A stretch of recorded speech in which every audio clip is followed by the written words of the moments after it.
Hello dear students, बच्चों स्वागत है आपका डेफिनेट सक्सेस पाठशाला में। और आज हम लोग क्लास 10th में फिजिक्स का पहला चैप्टर शुरू कर रहे हैं जिसका नाम है लाइट। तो सबसे पहले तो 2026-2027 सेशन में जो बच्चे 10th क्लास में आ चुके हैं उनको बहुत बहुत बधाई, बहुत शुभकामनाएं। तो आप लोगों को बच्चों अब ये बोर्ड क्लास है आपका, तो बोर्ड क्लास जब होती है हमारी तो हमें कुछ स्पेशल तैयारी करनी पड़ती है। स्पेशल तैयारी का मतलब यही है कि हम शुरुआत से ही फोकस्ड रहें और शुरुआत से ही हम सारे बेसिक कॉन्सेप्ट्स को ध्यान से पढ़ें, उनकी अच्छे से प्रैक्टिस करें और इस तरीके से प्रैक्टिस करें कि हमें आगे बोर्ड एग्जाम में अच्छे से वो चीज़ें याद बनी रहें और उनके ऊपर कैसे भी कॉन्सेप्चुअल क्वेश्चंस आए, डायरेक्ट या इनडायरेक्ट कैसे भी क्वेश्चंस आए, वो हमें इजीली समझ में आ पाए और हम उन्हें एग्जाम में बहुत अच्छे से लिख पाएं। तो बोर्ड एग्जाम के लिए ही भाई आप आज जो नया सेशन है, नए पैटर्न की बातें भी होंगी थोड़ी। हर साल हम देख रहे हैं सीबीएसई पैटर्न चेंज कर रहा है, तो लाइट चैप्टर को हम अच्छे से एक बार फिर से पढ़ेंगे। लाइट चैप्टर हम लोग यहाँ पे शुरू कर रहे हैं, तो इसमें हम देखेंगे भाई क्या क्या टॉपिक्स हमें पढ़ना है और उन टॉपिक्स में क्या क्या सब टॉपिक्स हैं उनकी भी बात करेंगे। तो लाइट चैप्टर हम स्टार्ट कर रहे हैं एनसीईआरटी में जो चैप्टर नंबर 9 है। तो सबसे पहली बात आती है कि भाई इस तो हम देख लेते हैं इसमें क्या क्या सब टॉपिक्स हैं। तो सबसे पहले हम देखेंगे भाई, एक सीक्वेंस में देखते हैं हमें क्या क्या चीज़ें पढ़ाई करना है। तो सबसे पहले हम लाइट के ही बारे में समझेंगे कि भाई लाइट क्या होती है, व्हाट इज़ लाइट। देन हम देखेंगे कि भाई यहाँ पे रिफ्लेक्शन करके एक टॉपिक आएगा, तो रिफ्लेक्शन ऑफ लाइट के बारे में बच्चों हम लोग पढ़ेंगे, लॉज ऑफ रिफ्लेक्शन के बारे में पढ़ेंगे। देन हम देखेंगे भाई characteristics of images formed by plane mirror. तो प्लेन मिरर बहुत ज़्यादा हमारे एनसीईआरटी में दिया नहीं है, लेकिन जब भी हम रिफ्लेक्शन पढ़ते हैं तो प्लेन मिरर वहाँ पे होना ही चाहिए। तो प्लेन मिरर हम लोग पढ़ेंगे, स्फेरिकल मिरर्स के बारे में पढ़ेंगे, साइन कन्वेंशंस के बारे में पढ़ेंगे, images formed bye spherical mirror के बारे में पढ़ेंगे। देन उसके बाद हम लोग image formation by concave mirror, convex mirror, mirror formula, है ना, मैग्निफिकेशन, मिरर्स के यूजेस। तो ये सारे टॉपिक्स हम लोग रिफ्लेक्शन में कवर करेंगे। सीक्वेंस में हम लोग पढ़ाई करेंगे इस तरीके से। देन हमारे पास आ जाएगा refraction, refractive index, rectangular glass slab, spherical lenses, image formed by convex and concave lens, lens formula, है ना, साइन कन्वेंशंस लेंस में भी होते हैं, ये सारी चीज़ें देखेंगे। और फिर हमारे पास आएगा भाई magnification, power of lens, power of combination of lens. तो ये सारे टॉपिक्स एनसीईआरटी में हम लोगों को दिए हुए हैं, ये हम लोग इस चैप्टर में कवर करने वाले हैं। तो चलिए बच्चों स्टार्ट करते हैं। सबसे पहले हम देखते हैं हमारा यही टॉपिक जो यहाँ पे है, व्हाट इज़ लाइट। तो बच्चों लाइट को लेके तो बहुत सालों से डिबेट चला पहले के ज़माने में, जो आगे जाके कंक्लूड हुआ एक पॉइंट पे कि light is a form of energy that produces the sensation of vision in our eyes. तो लाइट के बारे में क्या डिबेट चला था वो मैं बताता हूँ, लेकिन एक जनरल जो चीज़ आज हम लोग जानते हैं, फाइनलाइज जो किया गया है बच्चों को पढ़ाने के लिए, आप लोगों को, हम लोगों की नॉलेज के लिए, कि लाइट को हम क्या बोलेंगे, light is the form of energy. तो सबसे पहले तो ये वाली चीज़ आप नोट करेंगे कि light is the form of energy. तो भाई एनर्जी की जो जो कैरेक्टरिस्टिक्स होती हैं वही हम लाइट के साथ भी एसोसिएट कर देंगे। तो light is a form of energy, इसलिए light can not be seen. Light के कारण जो इफेक्ट्स हैं वो हमें दिखाई देंगे, तो light is a form of energy. तो लाइट फॉर्म ऑफ एनर्जी है और क्या कर रही है light, it produces the sensation of vision. Light के कारण क्या डेवलप हो रहा है बच्चों हमारे अंदर, सेंसेशन ऑफ विजन हो रहा है। क्यों हो रहा है वही चीज़ हम लोग देखेंगे अभी, कि लाइट किसी भी सरफेस पे टकराएगी, रिफ्लेक्ट होके जब हमारे आंखों में रिफ्लेक्टेड लाइट आएगी तब हमें विजन का सेंसेशन होगा, है ना। तो ये सारी चीज़ अब हम देखने वाले। Then dual nature of light. तो ये वाली बात हम समझें यहाँ पे कि लाइट का जो हम बोल रहे हैं डुअल नेचर, उसका मतलब क्या है। तो यहाँ पे जो लाइट का नेचर है, दो तरीके से बच्चों हम लोग पढ़ते हैं। नेचर ऑफ लाइट की जब भी बात आएगी हम लोग यहाँ पे दो बातें बोलेंगे कि लाइट का पार्टिकल नेचर भी होता है और लाइट का वेव नेचर भी होता है। पार्टिकल नेचर भी होता है और वेव नेचर भी होता है। तो पार्टिकल नेचर में हम क्या मानते हैं, पार्टिकल नेचर में हम मानते हैं कि लाइट क्या है, stream of photons. Stream of photons, Newton ने इनको क्या बोला था, कॉर्पसल्स बोला था, बंडल ऑफ एनर्जी बोला था। फिर आइंस्टाइन ने किसका कॉन्सेप्ट दिया आगे चल के, फोटॉन्स का कॉन्सेप्ट दिया।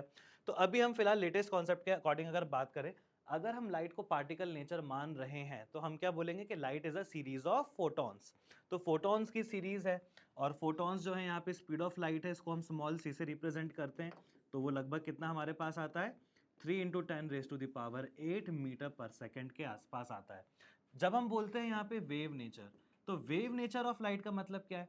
लाइट वेव की तरह भी बिहेव करती है। बहुत सारे फेनोमेना बच्चों ऐसे भी होते हैं जहाँ पे हमें देखने को मिलता है कि लाइट ने वेव की तरह बिहेव किया, ठीक है ना। और बहुत सारे फेनोमेना ऐसे हैं जहाँ पे हम क्या क्या देखते हैं कि लाइट ने पार्टिकल की तरह बिहेव किया।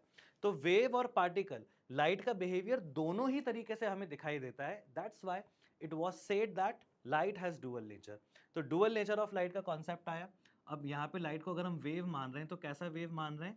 हम लाइट को मान रहे हैं इलेक्ट्रोमैग्नेटिक वेव। कौन सी वेव है बच्चों? ये है इलेक्ट्रोमैग्नेटिक वेव। और किसने बताया था कि लाइट इलेक्ट्रोमैग्नेटिक वेव है? ये एक साइंटिस्ट थे, मैक्सवेल। मैक्सवेल ने कॉन्सेप्ट दिया था कि लाइट क्या है, लाइट इलेक्ट्रोमैग्नेटिक वेव है। मतलब उन्होंने अपने एक्सपेरिमेंट्स में प्रूव किया था लाइट को। सबसे पहले पार्टिकल थ्योरी की बात करें, पार्टिकल थ्योरी किसने बनाया था बच्चों? आइजैक न्यूटन ने बनाया था। और न्यूटन ने रिफ्लेक्शन, रिफ्रैक्शन, डिस्पर्जन जैसे कॉन्सेप्ट्स को प्रूव भी किया था पार्टिकल थ्योरी के थ्रू। देन आगे चल के उन्हीं के साथ एक साइंटिस्ट, मतलब उन्हीं के ज़माने में थे, क्रिश्चियन हाइजेंस। तो हाइजेंस ने क्या बोला था कि भाई लाइट वेव की तरह बिहेव कर सकती है, उन्हें ऐसा लगा था। तो उन्होंने एक वेव थ्योरी उन्होंने जनरेट किया था। तो वेव थ्योरी को उस टाइम पे बहुत ज़्यादा वेटेज मिला नहीं, क्योंकि वो मीडियम के बारे में नहीं बता पाए थे, नेचर ऑफ वेव के बारे में नहीं बता पाए थे कि मैकेनिकल वेव है कि मैकेनिकल वेव नहीं है। बहुत सारी बातें ऐसी थी। तो आगे चल के जब एक साइंटिस्ट आया जिनका नाम यंग था, तो यंग ने जब एक्सपेरिमेंट किया लाइट के ऊपर, तो इंटरफेरेंस को उन्होंने प्रूव किया।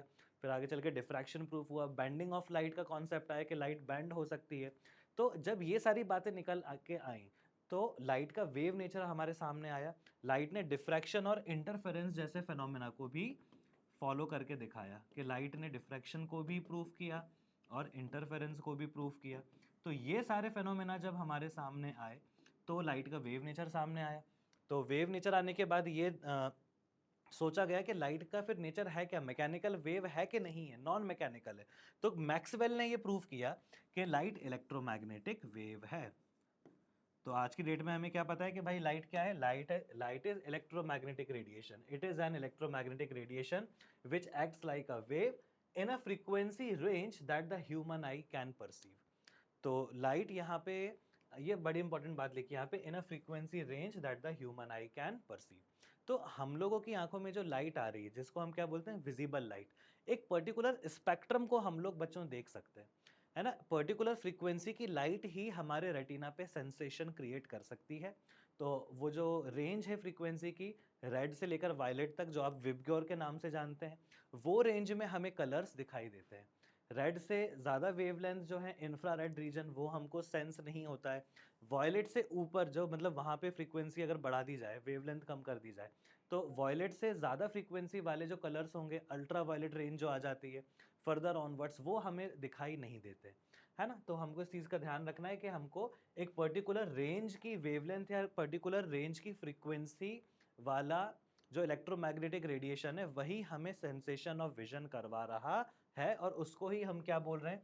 उस पर्टिकुलर को ही हम यहाँ पे लाइट बोल दे रहे हैं। तो यहाँ पे जो कलर मैं लिख दे रहा हूँ, ध्यान से देखिए आप, विबग्योर मैंने यहाँ पे लिखा है ना। तो यहाँ से ये वाला जो बैंड है ना, यहाँ पे ये विजिबल लाइट है।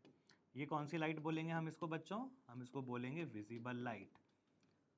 फिर यहाँ पे फर्दर ऑनवर्ड्स यहाँ पे यूवी रीजन आ जाता है, वो हमें दिखाई नहीं देगा।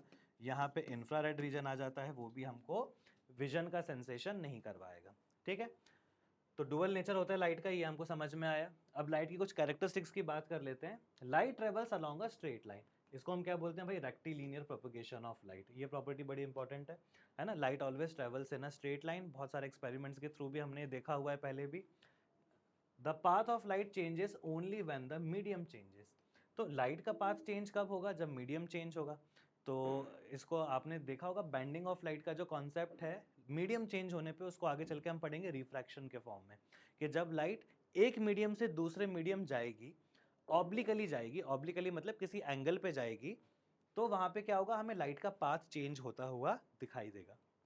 Light travels with a speed equal to 3 into 10⁸ metre per second in vacuum, ठीक है ना। एयर में भी लगभग सेम रहती है, लेकिन ये स्पीड कहाँ पे दी जाती है बच्चों? ये वैक्यूम की स्पीड है ये। According to the current theories no material particle can travel at a speed greater than the speed of light. तो फिलहाल तो भाई हम सारे एक्सपेरिमेंट्स में देख चुके हैं, अभी जो स्पीड ऑफ लाइट है उसको नेचर का बैरियर बोला जाता है। कोई भी ऑब्जेक्ट, कोई भी पार्टिकल अभी इस स्पीड के बैरियर को टच नहीं कर पाया है, क्रॉस करना तो दूर की बात है। तो इसको हमने एक नेचुरल बैरियर की तरह हम लोग देखते हैं कि ये स्पीड एक कंस्टेंट है, इस स्पीड से ज़्यादा स्पीड किसी पार्टिकल की अभी तक तो नहीं पाई गई है, या इस स्पीड को भी टच हम नहीं करवा पाए।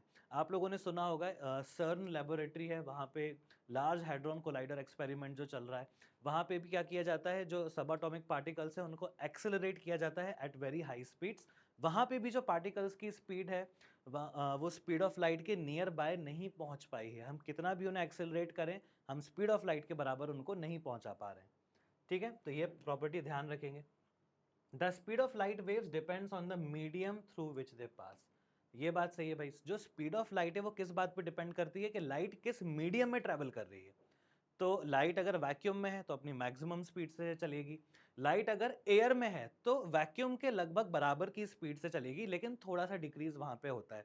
लेकिन लाइट फर्दर जब वाटर मीडियम में आएगी या ग्लास मीडियम में आएगी, जैसे जैसे मीडियम चेंज होगा वैसे वैसे बच्चों हम यहाँ पे पाएंगे कि स्पीड ऑफ लाइट भी क्या होती जा रही है, डिक्रीज होती जा रही है। ठीक है, नेक्स्ट हम देखेंगे light shows different behaviour such as reflection, refraction, interference, diffraction, polarisation etcetera. तो बहुत सारे फिनोमेना है नेचर में जो लाइट के थ्रू हमें देखने को मिलते हैं, है ना। तो यहाँ पे और भी यहाँ पे हम ऐड कर सकते हैं, रेनबो भी हमें दिखाई दे रहा है ना, डिस्पर्जन भी हो रहा है। देन तो ये तो था बच्चों इंट्रोडक्शन एक छोटा सा लाइट का। तो नेक्स्ट वीडियो में हम लोग देखेंगे कि रिफ्लेक्शन क्या होता है, रिफ्लेक्शन के बारे में पढ़ेंगे। ठीक है, तो तब तक बने रहिए डेफिनेट सक्सेस पाठशाला के चैनल पे।